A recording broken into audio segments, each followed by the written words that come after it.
The mist hung heavy in the air, thick with the scent of damp earth and pine resin. Then came the screams, sharp, piercing cries that echoed through the trees like shattered glass.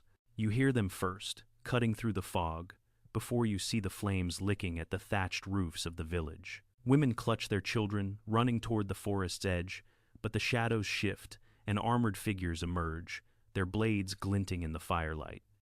One young woman stumbles, her long hair whipping as she falls. A soldier's boot pins her down. The air fills with smoke and the metallic tang of blood. This wasn't a battle, this was erasure, but that was only the beginning. What you're about to hear involves the systematic destruction of communities, including violence against women and children. These events are documented but disturbing. If you need to step away, I understand.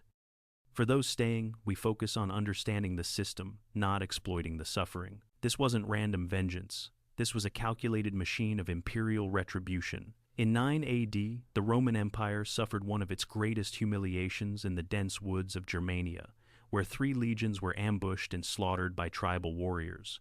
The defeat shocked Rome to its core, halting expansion and igniting a fire that would burn across the frontier. But the real horror unfolded in the years that followed, as Rome sent its forces back not to conquer, but to punish. Led by a brilliant commander, they turned the forests and villages into killing grounds, targeting entire tribes in a campaign designed to break spirits and erase resistance. Why did it happen? Because an empire built on control couldn't let defiance stand. The stakes were immense: Rome's prestige, its borders, its very identity. And the echoes? They remind us how power, when wounded, lashes out with terrifying precision. Picture the Roman Empire at the turn of the 1st century, a vast machine stretching from the sands of Syria to the rivers of Gaul. Augustus, the aging emperor, had spent decades forging this colossus through conquest and cunning. Germania, that wild land east of the Rhine, was next. It wasn't just territory, it was resources, recruits, and a buffer against barbarians. Tribes like the Cherusci, Bructeri, and Marsi lived there, scattered in villages amid endless forests, bound by oaths and old gods. They traded with Rome, sometimes fought for her, but chafed under her growing grip. The tension simmered for years. Roman governors imposed taxes, laws, and forts, treating the tribes as subjects rather than allies. One man saw the threat clearly: Arminius, a Cheruscan noble raised in Rome. He served in the legions, learned their tactics, even earned citizenship. But back home, he witnessed the erosion of his people's ways, the heavy levies, the forced labor, the cultural smothering. It wasn't overt cruelty at first. It was the slow grind of bureaucracy, where Roman officials tallied lives like grain sacks. Arminius rallied allies in secret, weaving a coalition from rival clans. The spark? Publius Quinctilius Varus, the new governor, a man known for harsh rule in distant provinces. He demanded tribute, crucified dissenters, and marched his legions as if the land was already tamed. Arminius wasn't born a rebel. As a boy, he was taken to Rome as a hostage, trained in her ways. He fought in Pannonia, earning scars and respect. But something shifted during those campaigns, the sight of subjugated peoples, their spirits crushed under Roman boots. He returned to Germania with a dual life, advisor to Varus by day, plotter by night. His marriage to Thusnelda, daughter of a pro-Roman chief, deepened the divide. Her father, Segestes, warned Varus of the brewing storm, but arrogance blinded the governor. Arminius's trauma crystallized in quiet moments, watching Roman tax collectors strip villages bare. He saw the future, his people reduced to slaves in their own forests. That vision fueled him, and then the ambush happened.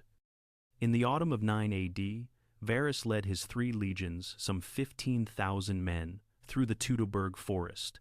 Lured by reports of a distant uprising, the path narrowed, rain turned the ground to mud, and suddenly spears rained from the trees. Arminius's warriors struck like wolves, cutting the column into pieces. Over 3 days, the Romans fell, hacked down, drowned in bogs, sacrificed on altars.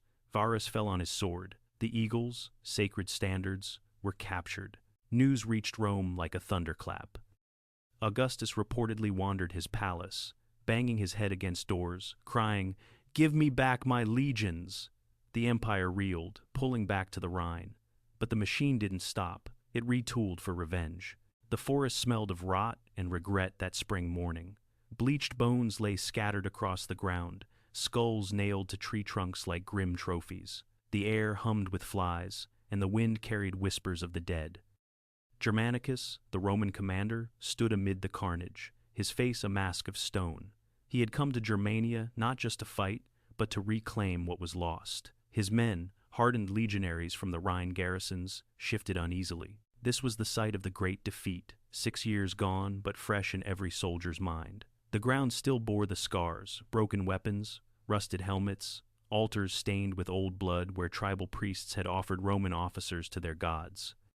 One figure drew the eye, a young Germanic woman, her name lost to time but her story etched in the survivors' tales.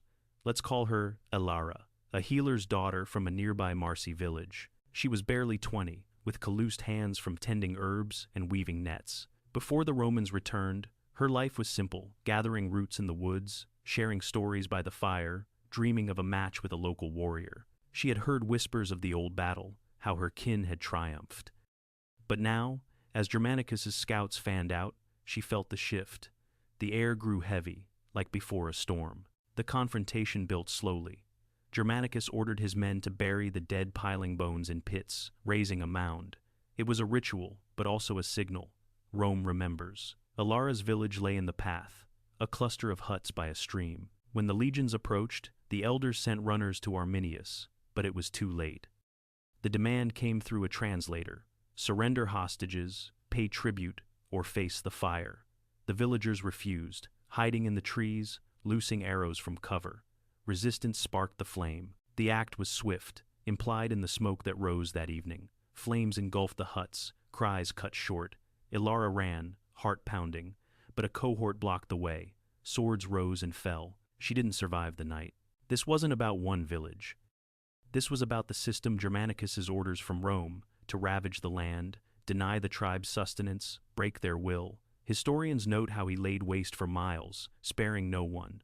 A modern parallel? Think of how empires today use scorched earth to crush insurgencies, turning homes to ash to send a message. But that wasn't the worst part. The escalation came as Germanicus pushed deeper, shifting focus to the tribe's heartlands. From the perpetrator's view, it was efficiency. Germanicus, nephew of the emperor, was no monster at heart. He was a product of Rome's relentless drive. Reports flowed back to his tent, scouts spotting villages, auxiliaries tallying kills. The machinery hummed centurions, incentivized with loot. Soldiers promised land for service. He targeted the Marsi first, ravaging their lands with fire and sword. Whole settlements vanished, their inhabitants driven into the woods or cut down where they stood. A witness, a Roman auxiliary from Gaul, saw it unfold differently. He marched with the column, watching as orders turned to chaos. In one raid, they surrounded a Bructeri camp at dawn. The warriors fought back, but the women and children had no chance. The auxiliary recalled the irony, a beautiful dawn breaking over screams. The forest's green, contrasting the red stains on the ground. He paused amid the frenzy, spotting a forgotten herb pouch, reminder of lives erased. The persecution spread like wildfire. Villages emptied, fields burned, livestock slaughtered. Numbers tell the tale in human terms. Rivers choked with bodies, paths lined with the fallen. One specific moment stands out: a merchant's widow, fleeing with her infant, caught at a ford. She begged in broken Latin, but the system allowed no exceptions. Her end was quick, a mercy in the madness. Include a breather here. Amid the horror, a quiet detail. A soldier found a child's wooden toy in the ashes, carved like a horse. He pocketed it, a talisman against the numbness creeping in. What happened next would alarm an entire empire. The climax built as Germanicus closed on Arminius's forces. Time slowed in the plain by the Weser River, the air thick with tension. The Germanic host arrayed on the far bank, tens of thousands, their shields painted, horns blaring defiance. Germanicus formed his lines, 8 legions, auxiliaries, cavalry flanks. The river ran swift, but fords allowed crossing.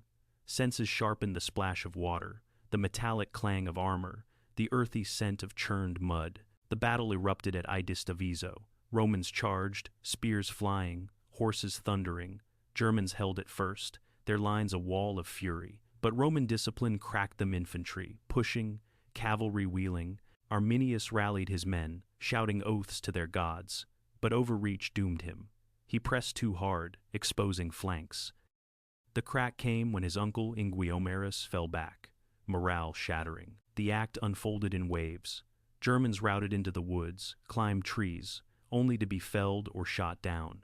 The river turned red, bodies piling like driftwood, implication heavy, the slaughter stretched for miles, no prisoners taken. What broke? The tribe's unity, their spirit. Arminius escaped wounded, his coalition frayed. Germanicus raised a trophy, proclaiming victory over nations from Rhine to Elbe. She had 3 days left. She didn't know it yet. Thus Nelda, Arminius's wife, heavy with child, became the symbol of the breaking. In the aftermath, Germanicus withdrew. A storm scattered his fleet, drowning hundreds, but he regrouped. Tiberius, now emperor, recalled him enough blood. Time for politics. Arminius lived on, but internal feuds claimed him years later, stabbed by kin. Survivors scattered, tribes weakened, their lands scarred. Power shifted. Rome fortified the Rhine, abandoning dreams of deeper conquest. The long-term toll? Germania remained free, but at a cost generations haunted by the raids. One ironic detail, the eagles recovered became symbols of triumph, yet the documents praising Germanicus's victories hid the human price. Modern discovery brings it tangible.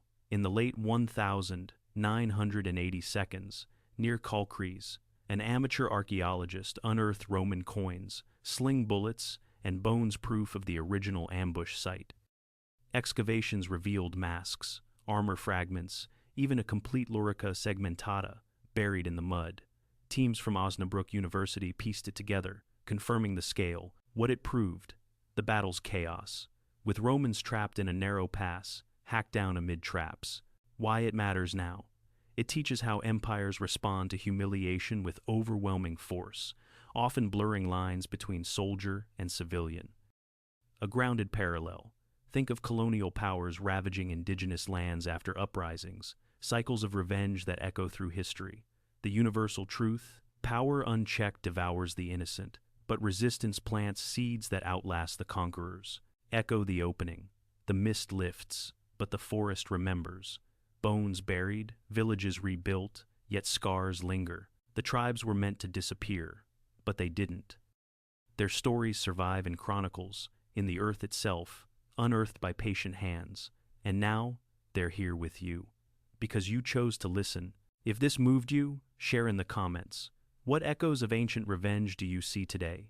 And subscribe for more forgotten histories.